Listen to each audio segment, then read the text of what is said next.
Manatee County deputies say a former spokesperson for Governor Ron DeSantis is once again facing disturbing charges for exposing himself in a public setting.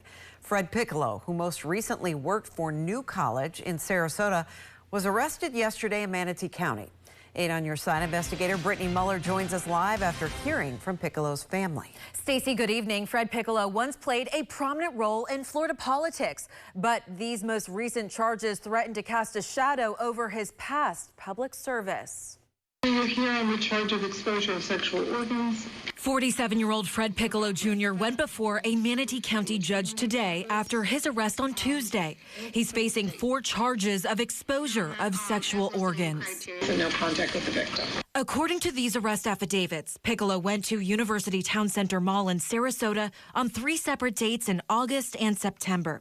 Investigators say he entered Dillard's and Banana Republic, asked for assistance from store employees while in the fitting room. Witnesses say Piccolo was totally naked and exposing his genitals during all 3 incidents. On August 22nd, a store employee told deputies Piccolo performed a sexual act on himself inside Banana Republic's fitting room while the door was open.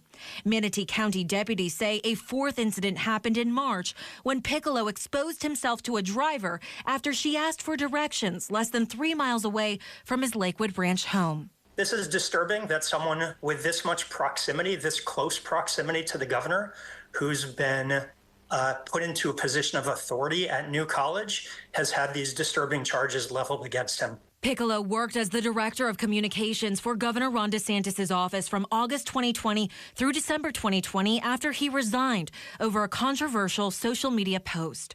Former state attorney Andrew Warren, who was suspended by Governor DeSantis, says he doesn't know Piccolo personally, but says the accusations raise questions about whether Piccolo may have shown warning signs during his public service. Getting arrested for indecent exposure not once but 4 times speaks for itself.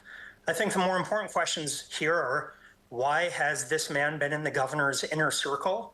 Why was he brought into the state attorney's office by Susie Lopez after she was illegally appointed?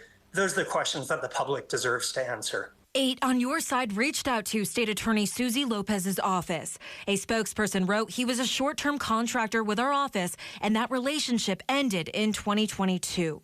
A governor spokesperson told me he hasn't worked here in over 4 years. And most recently, Piccolo was the director of marketing and media at New College of Florida.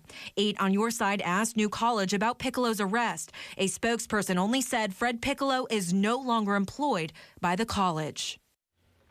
Fred Piccolo's family tells 8 on Your Side that there is a medical reason for his arrest. His father, Rick Piccolo, says his son was diagnosed with early onset Parkinson's disease about 10 years ago, and that one of the side effects of the medication he's taking is impulsive and compulsive behaviors. Rick Piccolo writes, "We are very sorry that any individuals were subjected to any inappropriate conduct, and we will seek the medical and mental health services necessary to return him to the wonderful and caring individual we knew before this decade of medication he has endured." It will now be up to a court to decide what role this claim could play regarding the charges that Fred Piccolo Jr. now faces. And this is not the first time he's faced disturbing allegations either, is it? No, Stacey, it's not. Back in 2022, former Republican State Representative Jackie Toledo filed a lawsuit against Piccolo alleging he sexually harassed her. Toledo alleged that Piccolo had sent her offensive texts and photos while she was running for Congress, and Piccolo was serving as her campaign manager. That lawsuit was later dropped. All right. Thank you, Brittany. If you have something you'd like Brittany to investigate, you can always call the 8 on Your Side helpline. The number's 1-800-338-0808.